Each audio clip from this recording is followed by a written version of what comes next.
Hi there. Welcome to Meet the Press Now. I'm Ryan Nobles in Washington, where the Trump administration is struggling to move on from the MAGA-world backlash over its decision not to release more files tied to convicted sex offender Jeffrey Epstein. The president's frustration with his own supporters over their embrace of conspiracy theories that he and other top White House officials helped promote was on again today on full display, as his White House press secretary Karoline Leavitt told reporters that he's not in favor of a special prosecutor on the matter, as she sought to explain his most recent assertion the Epstein files were a hoax. The president is referring to the fact that Democrats have now seized on this, as if they ever wanted transparency when it comes to Jeffrey Epstein, which is an asinine suggestion for any Democrat to make. The Democrats had control of this building, the White House, for 4 years, and they didn't do a dang thing when it came to transparency in regards to Jeffrey Epstein and his heinous crimes. It was this president who directed the Department of Justice and the Attorney General to do an exhaustive review of all files related to Jeffrey Epstein, which they did. The president has been transparent. He has followed through on his promises to the American people, but he doesn't like to see Democrats and the mainstream media covering this like it's the biggest story that the American people care about. I don't want it. But Trump's efforts to blame Democrats for a so-called hoax have also largely gone ignored by his own base. In an interview yesterday, the president seemed to acknowledge that problem.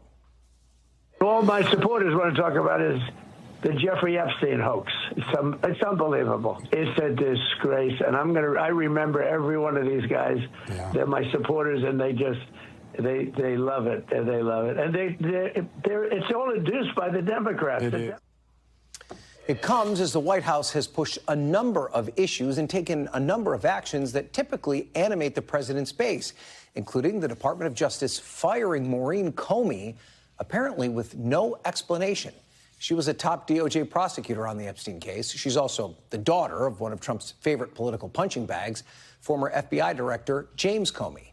The president is also trying to steer focus toward economic issues, amplifying his war of words against Federal Reserve Chair Jerome Powell in a push to force him to lower interest rates to juice the economy.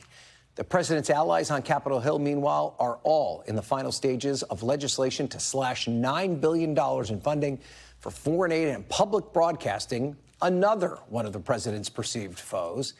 Attorney General Pam Bondi and Interior Secretary Doug Burgum are zeroing in on immigration issues with a visit to Alcatraz, that original Alcatraz, amid the president's push to reopen the long dormant prison as a symbol of law and order. And to wash it all down, the president also posting that Coca-Cola will once again be made with real cane sugar as artificial dyes and sweeteners remain a target of the Make America Healthy Again crowd. Now, whether any of these will move the MAGA base away from its fascination with the Epstein case remains to be seen. Joining me now to break all of this down is our NBC News team, senior White House correspondent Garrett Haake, senior national political reporter Sahil Kapur, and justice reporter Reilly. Okay, Garrett, let's start with you. The White House made an announcement about the president's health today. We are going to get into that in a little bit. But first, what's the level of frustration in the White House right now over this Epstein story? It's significant, Ryan, and it really comes from the top down. You've heard it from the president, this idea that they believe there's so many other things that his base should be talking about, so many other accomplishments they think people should be focused on. And despite their best efforts, they've not been able to move folks off of the Epstein conspiracies and their Epstein theories, whether it's by providing other storylines, other conspiracies, like the former president's use of the auto pen, whether it's been with the president cajoling some of these right-wing influencers or lambasting them on Truth Social or in Oval Office sprays. Nothing has quite worked, and I think they're just trying to basically keep their head down and power through this. I do detect a hint of growing frustration with the Attorney General and the Department of Justice here. That press briefing that just concluded a little while ago here, you saw Karoline Leavitt really pushing off almost all of these questions onto the DOJ, saying it's incumbent upon them to release more information. It's incumbent upon them to explain the firing of Maureen Comey. And we've heard next to nothing from the DOJ on any of those fronts so far. And Sahil, on the other side of this, it seems like the president is not getting the support that you'd expect from his congressional allies. Usually they are the first ones to back him up. Are they surprised that this is still dominating their base's attention? I don't know about surprise, Ryan, but it is a very jarring split screen up here where the Republican-led Congress is racking up multi-billion-dollar and multi-trillion-dollar legislative victories for President Trump, while out there in the world, out there in the country and on the ground, his base is fixated on the issue of Jeffrey Epstein. And we're seeing the unusual specter of some of the president's staunchest allies on Capitol Hill break with him on Jeffrey Epstein, because they know that very MAGA base that supports them and supports him is not with the president on this one. That includes some nominal Trump allies like Marjorie Taylor Greene, Lauren Boebert, even Ted Cruz. Take a listen to what a couple of other senators, Tom Tillis and Josh Hawley, said about this today. I mean, why don't we just release it and deal with it? If it's embarrassing because it's not substantive, that's fine. If it's embarrassing because somebody's implicated, that's fine. We just need to solve it. I'm sure it's irked about having to talk about it. But I thought that the substance of it, what he said, and has been saying that for the last couple of days, like, yeah, look, if there's credible information that should be released, I think that's right. I mean, I would release everything possible. Now, part of what you just heard there, Ryan, is a deep desire for Republicans, for the administration to find some way to move on here, because this is soaking up a ton of attention that they prefer to focus in other areas. There's also, by the way, a discharge petition in the House of Representatives led by Trump foe Tom Massey, with a real Republican interest there that could potentially end-run House leadership and force a vote on whether to release the Epstein file. So clearly, something has got to happen here, because there's real tension that the White House is not able to diffuse on their own. Well, okay, so talk to me about what that could possibly look like, Sahil, because it seems as though everyone's calling for transparency, but nobody really seems poised to actually do something about it. Is there anything they could do on Capitol Hill to try and get some of this information out there? Do they call Bondi to testify? Do they call Ghislaine Maxwell to testify? What could possibly happen, and is there any real momentum on Capitol Hill for it to happen? I would say there's chatter about all of those things, Ryan, but no real momentum toward any of those specific possibilities. With Bondi, it's an interesting situation, because what happened here is what often happens with the MAGA base. When Trump does something they don't like, they look for a scapegoat in his administration. It can't possibly be the president. It has to be someone who is doing wrong to him. And then they identified AG Bondi, but then Trump came out with his guys and gals social media post and defended her, told his supporters to move on, making very clear that she's acting on his behalf. There's also talk about getting potentially Ghislaine Maxwell to testify. I asked Dick Durbin, the Democratic ranking member of the Judiciary Committee. He said he's very open to that. But I haven't heard much interest from Republicans. They really want the president to sort this out. So their hand is enforced. And then, Garrett, in the press briefing today, Caroline Leavitt was specifically asked whether or not the president has any interest in appointing a special counsel to deal with this. This was something Lauren Boebert floated the other day. She seemed to reject that notion. Yeah, and this had also come up in an interview that the president did yesterday morning, in which the president answered in what I would call the quasi-affirmative, sort of trying to agree with the premise of the question without the substance. If you think back, the president's experience with special counsels is not an especially positive one. His selection of John Durham to lead an investigation of the Russia investigation went basically nowhere, and it was, the recusal of his first attorney general that led to the appointment of Robert Mueller as special counsel. The bottom line with special counsels, as anybody who's been around Washington for a long time knows, is once they're appointed, they can become difficult to control, and they usually find something, whether it's the thing you want them to find or not. So the president's saying through Leavitt today that he has no interest in going that route. Right. If everyone remembers the Monica Lewinsky affair, which started out with a special counsel investigation. All right, Ryan, let's turn to you. We haven't heard much from the Attorney General on this. It seems as though she's avoiding the opportunity to be in a position where she has to answer questions about this. Today, kind of a little bit of a dog and pony show out at Alcatraz, where she and the Interior Secretary toured that as a possible site to house people on the verge of deportation.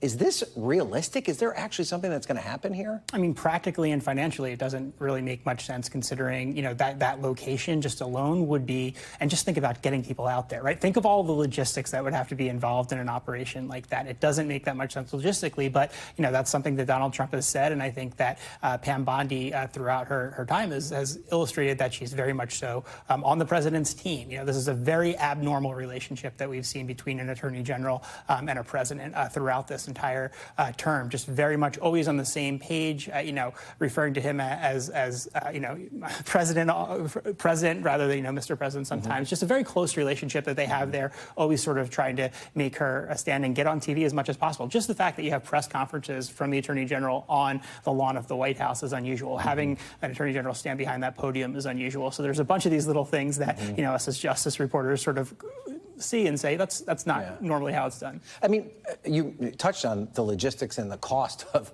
reopening Alcatraz. I mean, just think about it practically. If you've ever been there as a tourist, you got to take a ferry out there. There's no easy way to even get to it, let alone the monumental cost it would take to make it a place that would be inhabitable, even though the administration seems to have relatively low standards when it comes to that. How much work would this be? A lot. I mean, yeah, and just getting all of the food out there, I mean, it would take an incredible amount of people. Usually, Bureau of Prisons facilities are a little bit of a boon to a typically economically depressed area. Those are good-paying jobs, but you're talking about San Francisco. Those are not good-paying jobs. People are going to have to come.